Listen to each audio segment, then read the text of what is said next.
ગુજરાતમાં યોજાનાર વકીલોની શપથવિધિ મોકૂફ રહી છે। મનમોહન સિંહના નિધનના કારણે મોકૂફ રાખવામાં આવી છે। ગુજરાત બાર કાઉન્સિલે કાર્યક્રમ મોકૂફ રાખ્યો છે। બાર કાઉન્સિલ ઓફ ગુજરાતે સત્તાવાર જાહેરાત કરી। 9000થી વધુ નવા વકીલો અમિત શાહની હાજરીમાં શપથ લેવાના હતા। પૂર્વ વડાપ્રધાન ડોક્ટર મનમોહનજી સિંહજી આપણી વચ્ચે રહ્યા નથી અને આ દેશે એક અઠવાડિયાનો શોક સપ્તાહ જાહેર કર્યું છે। ગુજરાત બાર કાઉન્સિલ 30 તારીખે રાજ્યના 9000 નવા નોંધાયેલા વકીલોના શપથ ગ્રહણનો કાર્યક્રમ રાખ્યો હતો। આ કાર્યક્રમમાં દેશના ગૃહમંત્રી અમિતભાઈ શાહ સાહેબ, રાજ્યના મુખ્યમંત્રી ભૂપેન્દ્રભાઈ પટેલ સાહેબ આવવાના હતા। મેં મારી બાર કાઉન્સિલ ઓફ ગુજરાતની પૂરી ટીમ સાથે ચર્ચા કરી, બાર કાઉન્સિલ ઓફ ઇન્ડિયાની ટીમ સાથે ચર્ચા કરી અને એ તારણ ઉપર આવ્યા છીએ કે આ પરિસ્થિતિની અંદર બાર કાઉન્સિલ ઓફ ગુજરાત જેવી સ્ટેચ્યુટરી બોડીએ કાર્યક્રમ કરવો જોઈએ નહીં। તેથી અમે નિર્ણય કરીએ છીએ કે આ કાર્યક્રમ હાલ પૂરતો મોકૂફ રાખવામાં આવે છે। પ્રદેશ ભાજપની બેઠક પૂરી થઈ ચૂકી છે। મુખ્ય ચૂંટણી અધિકારી ઉદય કાનગડનું નિવેદન। ભાજપમાં જિલ્લા પ્રમુખોની વય મર્યાદા મુદ્દે નિવેદન આપ્યું। વય મર્યાદા અંગે દિલ્હીમાં ચર્ચા થશે। દિલ્હીમાં બેઠક બાદ વય મર્યાદા જાહેર થશે। સંગઠનની પરંપરા પ્રમાણે ભારતીય જનતા પાર્ટીના બંધારણ પ્રમાણે સંગઠનની રચના દર 3 વર્ષે થતી હોય છે, જેમાં બૂથ સમિતિથી લઈને રાષ્ટ્રીય સમિતિ સુધીની નિમણૂકો થતી હોય છે। વર્તમાન સમયની અંદર બૂથ સમિતિ અને મંડળ સમિતિના અધ્યક્ષોની જાહેરાત થઈ છે। આગામી સમયની અંદર જિલ્લા અધ્યક્ષો અને પ્રદેશ અધ્યક્ષ અને રાષ્ટ્રીય અધ્યક્ષની જે નિમણૂકો થવાની છે એ પરંપરા પ્રમાણેની આજની બેઠક છે। રિયા શાહ સીએ ફાઇનલ પરીક્ષામાં બીજા નંબરે આવી છે। દેશભરમાંથી માત્ર જૂજ લોકો જ આ પરીક્ષામાં પાસ થતા હોય છે એવી અઘરી ગણાતી સીએ ફાઇનલની પરીક્ષાનું પરિણામ જાહેર થયું। સીએ ફાઇનલની પરીક્ષા ગત નવેમ્બર મહિનામાં લેવાઈ હતી, જેમાં અમદાવાદની દીકરીએ બીજો ક્રમાંક પ્રાપ્ત કર્યો છે। રિયાના પિતા અમદાવાદ મ્યુનિસિપલ કોર્પોરેશનના કર્મચારી છે। ન્યૂઝ 18 ગુજરાતી સાથેની વાતચીતમાં રિયાએ જણાવ્યું કે રિયા ફાઇનલ ક્રેક કરવા રોજના 10 કલાક વાંચતી હતી। પરીક્ષા આપ્યા બાદ રેન્ક અંગે રિયા આશાવાદી હતી। ઓલ ઇન્ડિયામાં બીજો રેન્ક મેળવ્યા બાદ હવે ભારતમાં જ મોટી કંપનીમાં નોકરી કરવાનો તેનો ગોલ છે। તૈયારીની વાત કરીએ તો હું જ્યારે લીવ પીરિયડ ઉપર ગઈ ત્યારે મેં પ્લાન કરેલું કે 6 મહિના મારે આવી રીતે ભણવાનું છે। પછી એ પ્લાનને પણ મેં બ્રેકડાઉન કર્યું કે આ સબ્જેક્ટ્સ આવી રીતના આટલી વાર હું રિવાઇઝ કરીશ અને મેં 2 મોક ટેસ્ટ પણ પ્લાન કરી હતી જે મેં આપી, જેમાં બી મારો સ્કોર સારો થયો હતો, જેના લીધે કોન્ફિડન્સ બહુ બૂસ્ટઅપ થયો એક્ઝામ પહેલા। હવે આ પ્લાનિંગમાં અનસર્ટનિટીઝ બી આવે, જેમ કે હું એક્ઝામની પહેલા 2 દિવસમાં ખૂબ જ બીમાર પડી ગઈ હતી, બટ એમાં જે મારા ફેમિલી, મારા ફ્રેન્ડ જે લોકોએ હિંમત આપી છે એના લીધે હું એક્ઝામ આપી શકી। પ્રેરણાપીઠ ખાતે સંસ્કૃત ભાષાના પ્રચાર અને પ્રસાર માટેના પ્રયાસના ભાગરૂપે 2 દિવસીય સંમેલનનું આયોજન કરવામાં આવ્યું। 22 જિલ્લાઓમાંથી 500થી વધુ સમર્પિત કાર્યકર્તાઓ એકત્રિત થઈને ભાષાના પ્રચાર માટે ચિંતન અને વિમર્શ કરશે। પૌરાણિક ભાષા અને વૈજ્ઞાનિક ભાષા એવી આ સંસ્કૃતને જનજન સુધી પહોંચાડવા માટેના પ્રયાસના ભાગરૂપે અમદાવાદ ખાતે આયોજન કરાયું।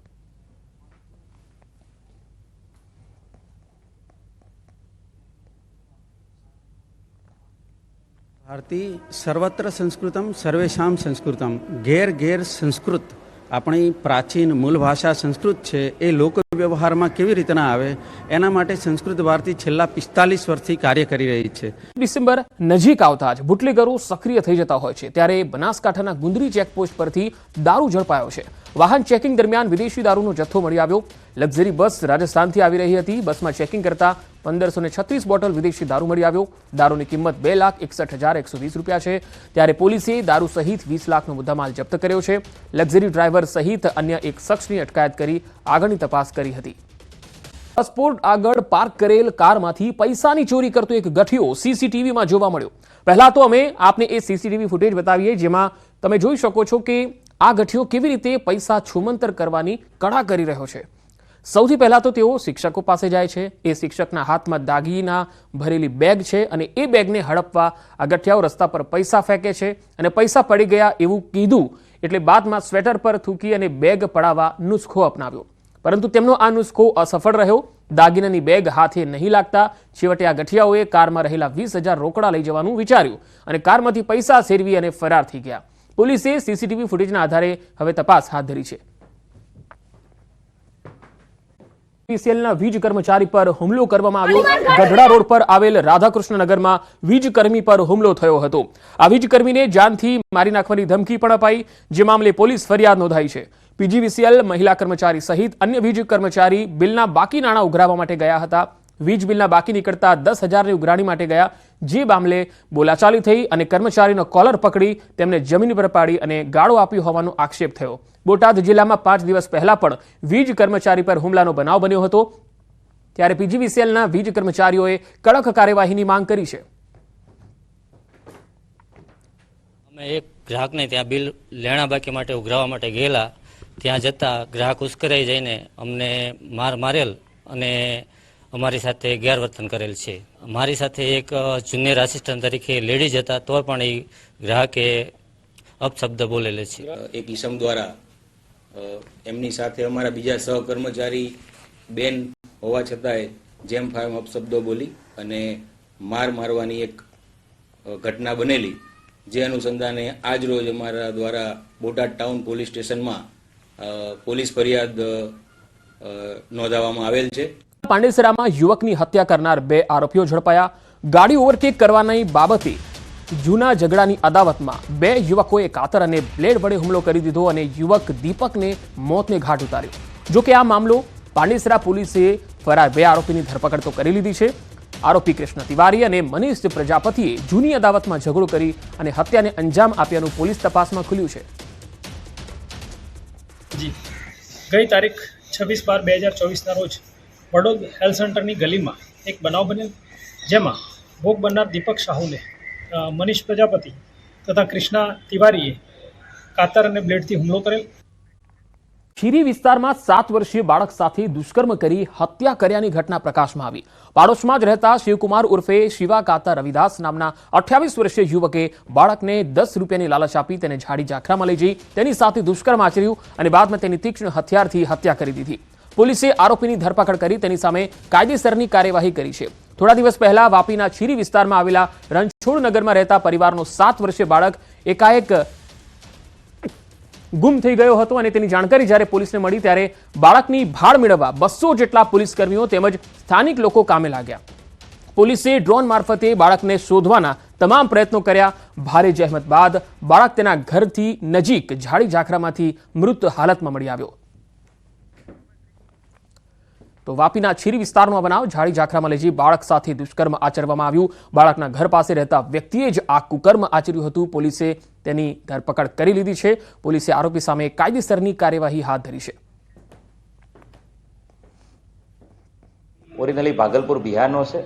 છેલ્લા ઘણા સમયથી એ જે રણછોડનગરની જે ચાલી છે જ્યાંથી બાળક ગુમ થયો હતો ત્યાં જ ગ્રાઉન્ડ ફ્લોર પર ઓડી રાખીને રહે છે. વ્યક્તિ અપરિણિત છે અને આ વ્યક્તિ એ જ આ બાળકનું હત્યા કરી છે અને દુષ્કર્મ કરવાના ઈરાદે બાળકને ઝાડીમાં લઈ ગયો હતો અને ત્યારબાદ એણે દુષ્કર્મ કરીને બાળકની હત્યા કરી છે. બોટાદમાં ઓઇલ મિલના માલિકનું અપહરણ થઈ ગયું. ભદ્રાવડી ગામના વિપુલ શેખનું અપહરણ થયું. વિંછિયા નજીક અપહૃતને છોડી આરોપીઓ ફરાર થઈ ગયા. પોલીસની અલગ અલગ ટીમોએ તપાસ હાથ ધરી છે. તો બોટાદથી આ અહેવાલ આવી રહ્યા છે. ઓઇલ મિલના માલિકનું અપહરણ, ભદ્રાવડી ગામના વિપુલ શેખનું અપહરણ થઈ ગયું હતું. વધુ માહિતી સાથે સંવાદદાતા વિજયસિંહ ચુડાસમા જોડાયા છે. વિજયસિંહ, આ વિંછિયા નજીક અપહૃતને છોડી આરોપીઓ તો ફરાર થઈ ગયા છે, પરંતુ હવે કઈ દિશામાં તપાસ થઈ રહી છે? બોટાદ તાલુકાના ભદ્રાવડી ગામના ઓઇલ મિલના માલિક છે વિપુલ શેખ નામના યુવાન. તેનું વહેલી સવારે 10 વાગે ભદ્રાવડી ગામ પાસેથી અપહરણ થયું હતું.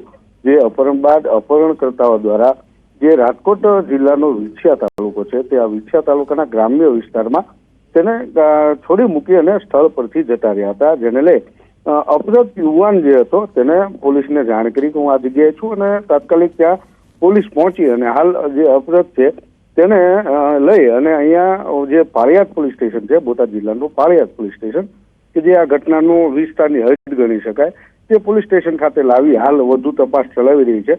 હાલ જે અપહરણકર્તાની ટુંગાલમાંથી છૂટેલ જે યુવાન છે વિપુલ શેખ તેની હાલ પૂછપરછ ચાલુ છે. તો એસપી, ડીવાયએસપી સહિતનો તમામ જે પોલીસ કાફલો છે તે પણ અહીંયા હાજર છે અને તમામ પ્રકારની વિગતો અને માહિતી હાલ લેવાઈ રહી છે. જી વિજયસિંહજી, આભાર માહિતી આપવા માટે.